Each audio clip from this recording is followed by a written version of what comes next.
wabarakatuh. Balik lagi di channel aku Putri. Selamat datang buat yang baru aja nemu channel ini, dan terima kasih buat yang selalu setia di channel ini. Video kali ini aku mau nge-review nih, di samping aku udah aku display koleksi-koleksi clothing ningrat punya aku. Nah, jadi bukan punya aku sih, punya anak aku. Pertama kali mencoba si clothing ningrat ini waktu sekitar bulan Januari 2020 kalau nggak salah, di tanggal 14. Itu tanggal 14 tuh aku udah nerima paket aku, dan waktu itu aku masih coba gitu, masih coba-coba. Jadi aku beli satu yang jumbo dan satu yang reguler. Yang aku punya ini yang banyak yang aku display ini adalah yang ukuran reguler, dimana ini tuh untuk anak yang berat badannya 4-15 kilo. Dan anak aku waktu pakai ini dia tuh masih usia 10 bulan waktu aku pakein ini, dan itu dia cocoknya pakai yang reguler karena waktu itu emang berat badan dia cuman 10 kiloan gitu. Nah, jadi awal mula aku mencoba memutuskan untuk pakai clothing ini karena di saat dia udah mulai belajar berdiri dan belajar jalan gitu ya, itu dia banyak banget minumnya dan banyak banget aktivitasnya. Jadi ngerasa kayak worry banget gitu, dia sering banget ganti pampers. Dan waktu itu aku pakai Meris, bahkan sampai saat ini aku tetap pakai Meris, selalu nyetok gitu. Nah, waktu itu aku ngerasa kayaknya tuh dalam 1 minggu ya, nggak sampai 1 minggu, itu pokoknya tuh satu bal Meris yang L itu yang isinya 40-an kalau nggak salah, itu cuman habis dalam waktu 4 hari. Dan itu udah pasti otomatis bikin kantong bulanan jebol ya. Jadi aku mencobalah alternatif untuk pakai clothing ini. Dan kenapa aku memilih untuk yang pakai clothing ningrat ini, karena setelah aku browsing ini adalah salah satu pelopor clothing yang dia tuh tipe yang celana gini, jadi kayak gini nih. Jadi langsung kita masukin aja, enak banget. Ini tuh cocok banget untuk anak kita yang udah mulai aktif gitu. Dan kalau misalkan pakai yang tipe perkas tuh agak ribet ya. Cuman kalau misalkan mau bener-bener yang konsisten pakai merek pampers yang bisa dicuci gini, kalau untuk tidur aku ngerasa lebih enak pakai yang tipe perekat karena tuh nggak riwah gitu. Di sini aku punya 2 lusing lebih 2 untuk si clothing ini. Ini adalah koleksi motif dari punya anak aku. Kebanyakan sih motif cowok ya nih, tapi ada sih beberapa yang random gitu motifnya. Misalkan teman-teman beli ini satuannya itu harganya 65.000, kita udah dapet ini kertas petunjuknya dan juga ada si kontainernya gini. Nah, ini untuk apa fungsinya? Ini tuh fungsinya untuk kalau kita nyuci si clothingnya ini pakai mesin cuci. Tapi sejauh ini aku udah 6 bulan pemakaian clothing ini, aku belum pernah sama sekali pakai mesin cuci, jadi selalu aku cuci tangan. Kalau untuk yang reguler ini, dia tuh daya tampungnya tuh 4-15 kilo. Yang reguler dia tuh daya tampungnya tuh 280 ml. Cuman di realitanya kalau di anak aku biasanya tuh dalam waktu 1 jam, paling lama 1,5 jam itu tuh udah penuh. Jadi itu harus aku ganti. Makanya kenapa aku beli lumayan banyak, karena aku tuh sering banget gantinya sekitar 1,5 jam itu udah aku ganti, supaya meminimalisir terjadi kebocoran. Karena kalau misalkan udah bocor kan itu kan bakal najis kemana-mana ya, dan itu juga malah bikin tambah riwah dan bikin PR yang lain. Tapi emang kalau misalkan anak aku tidur, biasanya kalau misalnya tidur siang, biasanya dia kalau tidur siang tuh cuma bentar gitu dan nggak terlalu banyak pergerakan. Jadi aku pakai dia sih kalau di ini. Tapi khusus untuk tidur malam ataupun misal keluar-keluar, aku masih tetap pakai anak aku ini pampers Meris. Nah, kalau misalkan ada yang tanya kenapa si 2 lusinnya ini terpanjang di sini, karena emang udah 4 harian ini anak aku pakein dia Meris karena aku males dan mager mau nyuci. Jadi sekalian kering, sekalian aja aku bikin video ini supaya aku mau pamerin nih 2 lusin clothing aku. Untuk cara cucinya itu, yang pertama untuk clothing yang kena feses, dibuang fesesnya ke toilet dengan cara di sprayer. Jadi kita tuh semprot dia pakai selang atau pakai langsung dari kerannya gitu dengan kekuatan air yang lumayan tinggi supaya si fesesnya itu bisa luntur gitu loh.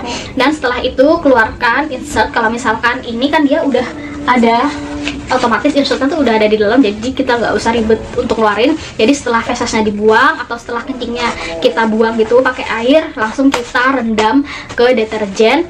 Dan itu deterjennya kita nggak perlu yang banyak banget gitu, karena dari pengalaman aku kalau misalkan deterjennya terlalu banyak itu malah bikin ngebuang-buang air gitu untuk ngebilasnya, karena itu juga PR banget ya. Jadi deterjennya cukup sedikit aja. Dan juga untuk deterjennya dia tuh ada sebenarnya nggak yang khusus banget deterjennya. Yang penting dia tuh nggak mengandung pewangi, nggak mengandung pewarna, dan juga nggak mengandung pemutih. Nanti insya Allah aku bakal tulis deh apa aja rekomendasi dari si sabun-sabun apa yang friendly untuk merawat si diapers ini supaya dia tuh nggak cepat rusak atau awet tahan lama gitu.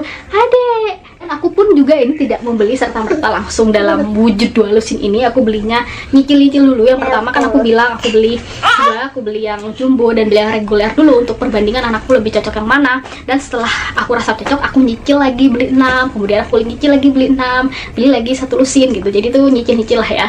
Dan kalau misalkan ditanya ini tuh lebih enak dari Diapers atau enggak, jujur itu opsional. Kalau misalkan mungkin teman-teman yang emang punya rezeki lebih dan juga mungkin nggak punya banyak waktu untuk mengurusi pencucian ini, emang lebih enak sih ya kalau pakai pospak sekali pakai gitu. Kalau untuk pengeringannya sendiri, biasanya aku itu 2 hari tuh udah yang kering banget gitu. Biasanya kalau misalkan panasnya tuh yang bener-bener terik, biasanya 1,5 hari udah kering. Tapi kalau misalkan nggak ada panas, apalagi kan musim hujan ya, biasanya tuh 2 hari tuh 2-3 hari baru yang bener-bener kering banget. Ini adalah clothing rod. Jadi ini adalah yang ukuran reguler, sedangkan ini ukuran jumbo. Bisa dilihat ya, ini perbedaannya seperti ini. Ini juga dari perbedaan sampingnya. Untuk bawahnya ini, untuk bagian ininya, dan juga untuk bagian lingkar ini. Kalau untuk bagian lingkar pinggangnya dia nggak terlalu ketara yang jauh banget gitu sih, tapi untuk lingkaran pahanya ini kelihatan jelas banget perbedaan ukurannya. Dan juga untuk ini bagian bawahnya juga agak terlalu jauh banget sebenarnya perbedaannya. Dan untuk ketebalannya juga nih bisa dilihat, emang sih terlihat lebih tebal yang jumbo, udah wajar ya, tapi nggak yang tebal-tebal banget gitu. Kemudian kalau untuk dalamnya seperti ini seperti ini, dia ada pengait untuk gantungannya gitu, tapi sejauh ini belum pernah aku pakai pengaitnya itu karena itu kecil banget. Dan ini juga bagian dalamnya untuk yang jumbo. Nah ini dua-duanya bahannya sama. Ini dia udah ada fiber di dalamnya. Kemudian di sini aku bakal coba aja ya tuang dengan air. Kita lihat aja daya serapnya dia seberapa cepatnya. Nah ini air sekitar 70 milian. Kita tuang aja. Nih tuang. Nah ini udah didiemin beberapa menit. Kita lihat dia seperti apa. Kita lihat apakah dia ngecap. Ibun aku tekan-tekan ini beberapa kali ya. Ini bisa dilihat dia emang bikin nempel dan ngerembes ke tisu, tapi nggak yang parah-parah banget gitu. Ini aku dengan tekanan yang lumayan kan nih, dia emang agak bikin basah ke tisunya, tapi nggak yang sampai yang becek banget sampai basah nih kan. Terlihat banget kan, ini terlihat banget pas dipakai gitu. Kita ngeceknya dengan gini, itu sebenarnya nggak terlalu ketara karena pas aku ngecek gini, nih ngecek biasa gini, dia tuh nggak yang basah gitu loh. Jadi kalau aku pribadi ngeceknya sih dari yang samping ini. Kalau misalkan udah basah ke samping berarti itu udah yang ngerasa penuh banget gitu. Jadi emang udah waktunya ganti. Tapi sekarang sih karena udah 6 bulan pakai ya, jadi udah hafal gitu. Biasanya 1,5 jam udah aku ganti untuk menghindari kebocoran aku tadi bilang tadi. Dan sekian video dari aku, semoga bermanfaat. Terima kasih udah nonton video ini sampai akhir. Jangan lupa untuk like, comment, dan subscribe. Assalamualaikum warahmatullahi wabarakatuh.